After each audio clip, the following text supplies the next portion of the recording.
Hey, what's good, everyone? In today's session, we just get into coolers after coolers. And you're just gonna have to see for yourself. Alright, let's get it. I belong to you. I belong to you. Do just what you want. Today, I go play the 1-2 no limit game at the final table. I buy in for the max $400. I get my chips and head to the table. One of my very first hands of the night, I pick up Ace-King offsuit in the big blind. Under the gun limps in for $2, and then seat 4 raises it to $12. Two players make the call, and when action's back on me, I 3-bet it to $52.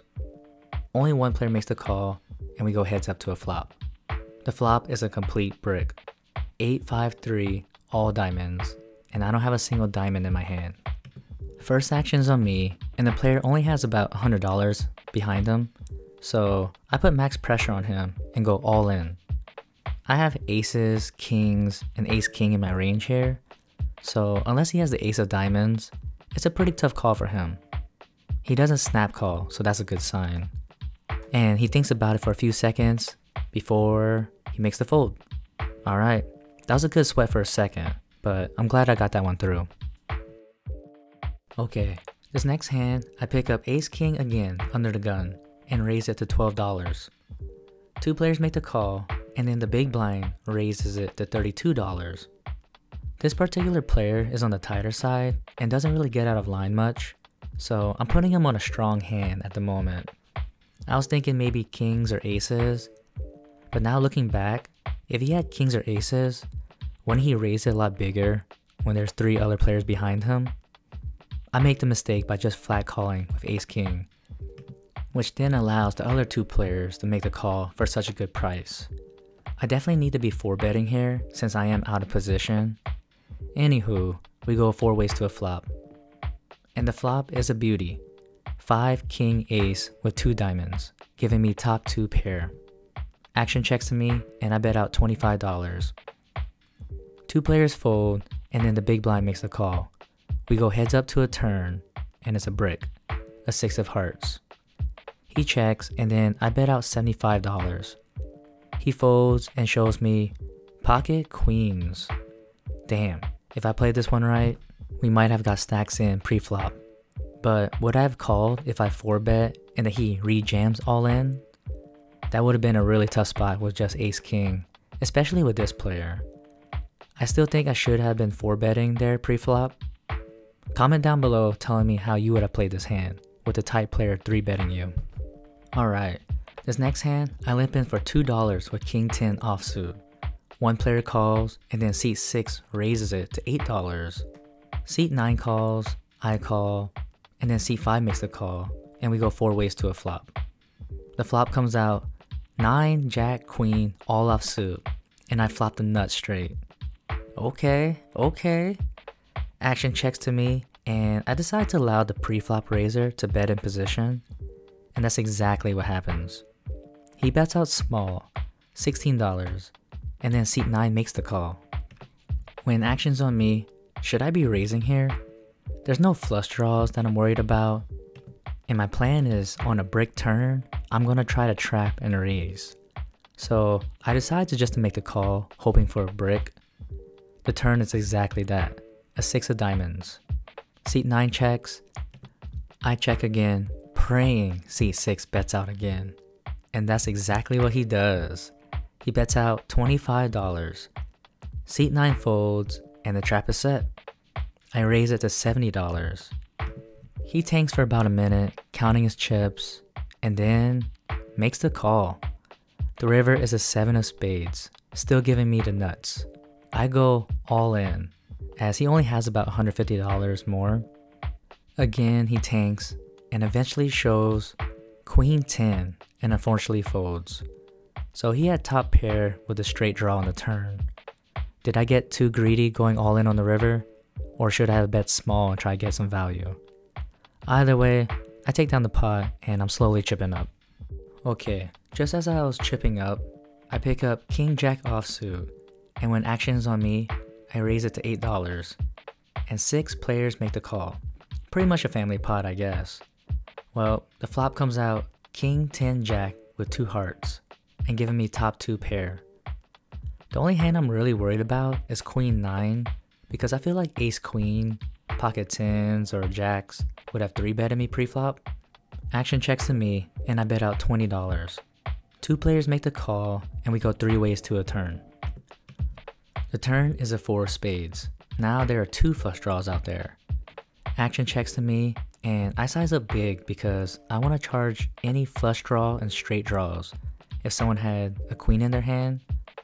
So I bet out $85, and the player to my left instantly goes all in. Seat 9 folds, and when action's back on me, I know I'm behind. I even say out loud, I think you flopped it. But I quickly make the call anyways. I'm already pot committed, and it's only about $60 more. He quickly turns over Ace Queen for a flop straight. Not gonna lie, I knew he flopped it, but I was not expecting Ace Queen, because I felt like that strong of a hand would have 3-betted me pre-flop. I was expecting a hand like Queen 9 for a flop lower straight. Either way, sick flop. Okay. Well, see you on the river, baby. I need the river to pair the board to fill up for a boat. And the river does exactly that. Oh my goodness. Dreams do come true. The river pairs the board with a 10.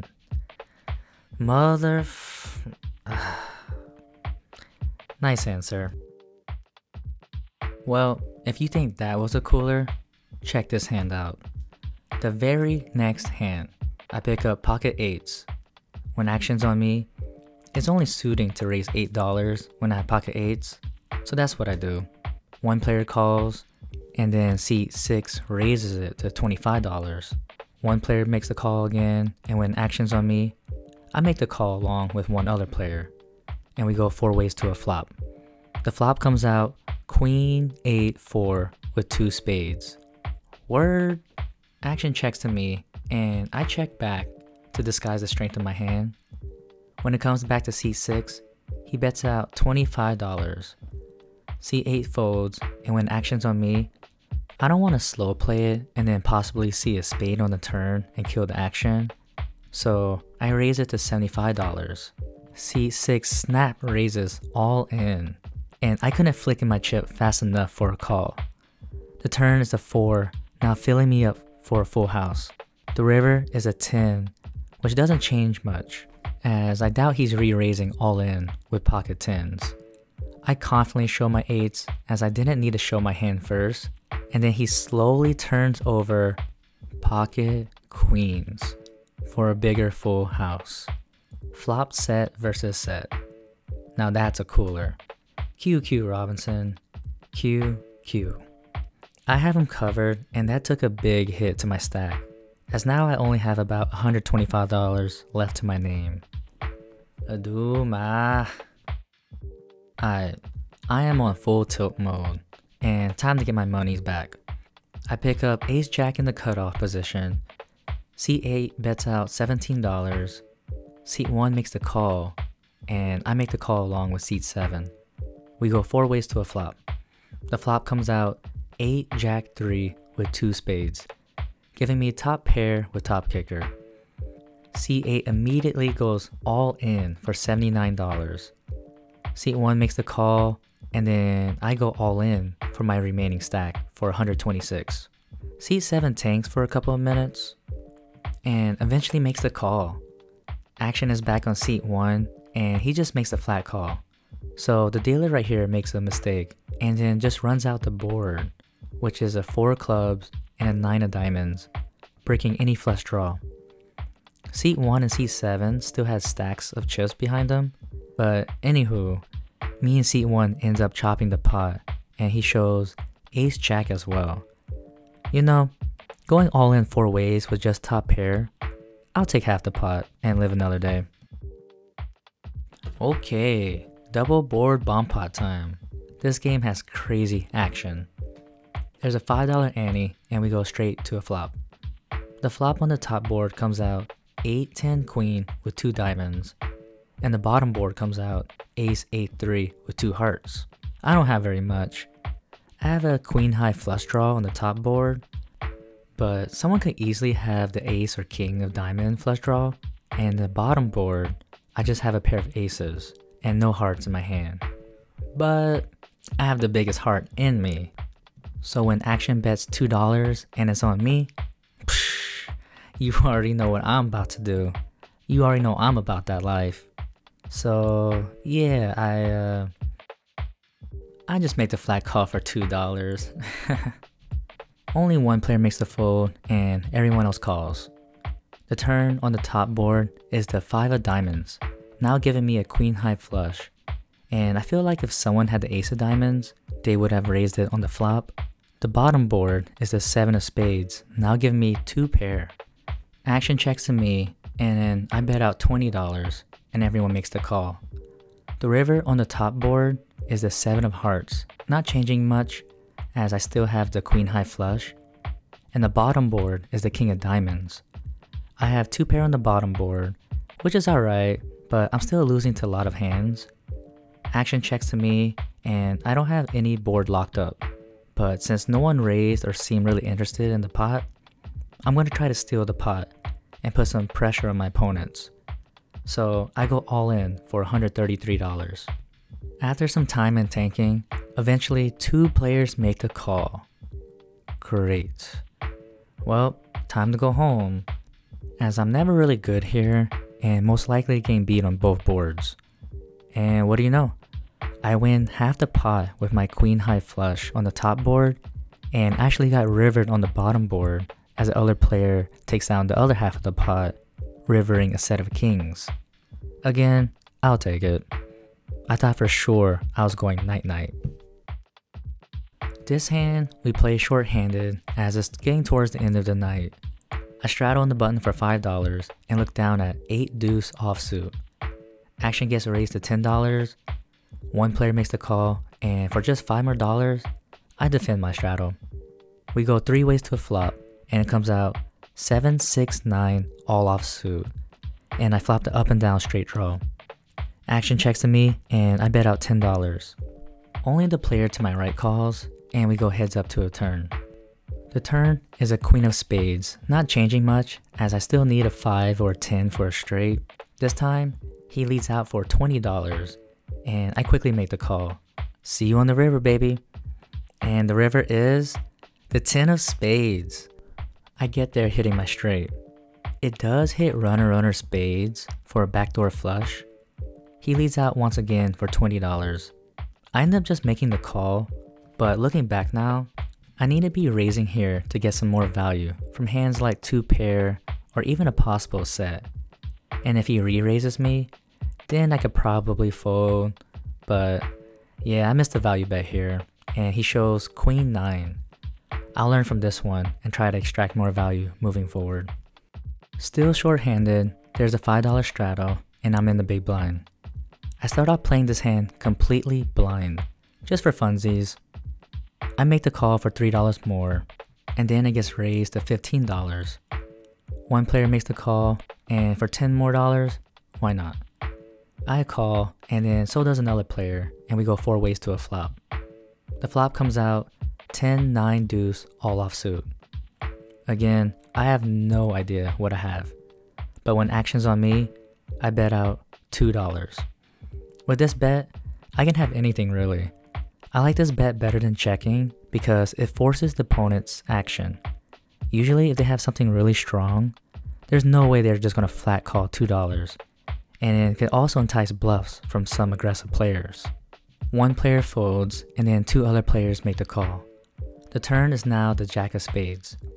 Again, I have no idea what I have, but when action's on me, I bet out $20. One player folds and then C8 raises me to $40. Alright, now I'm gonna take a look at my hand. And then I look down at Jack 8 offsuit for top pair and a straight draw. So there's just no way I'm folding. So I make the call for $20 more. The river is not the best as it pairs the board with a 10. He checks and then I check back and my hand is good. I take down the pot playing blind in the big blind. That's what you call a big blind special. One of my last interesting hands of the night, the under the gun straddles for $5, and I look down at King 3 suited and make the call. The small blind raises it to $15. 2 players make the call, and when action's back on me, I make the call as well. We go 4 ways to a flop, and the flop is a good one. Queen 9-5 with 2 spades. I now have a flush draw. Small blind leads out for $20. Both players fold, and when action's on me, I make the call.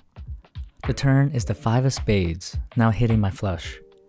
Small blind checks, and I decide to get a little tricky and check back in position. I want to keep all his bluffs in range.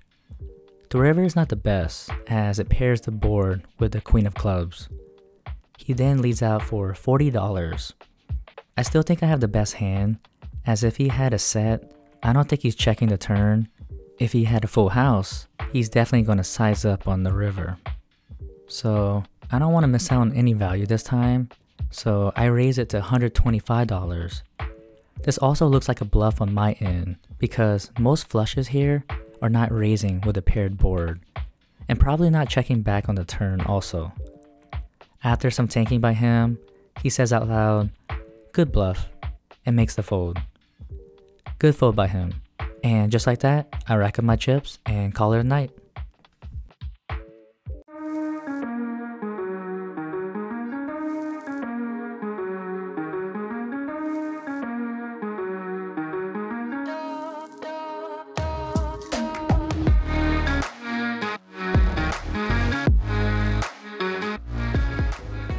Alright, just got done with the session.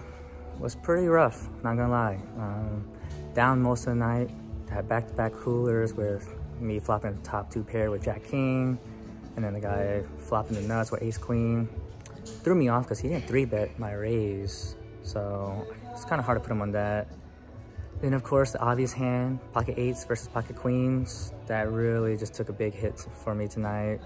I was pretty much down to my last like $100, so you know, not too bad, battled back, but you know, just call it a night. So in for 400 and out for 278, so just down a little over 120, not bad. The way I was running this night, I should have lost it all. But hey, thanks for watching, and I'll see you on the river.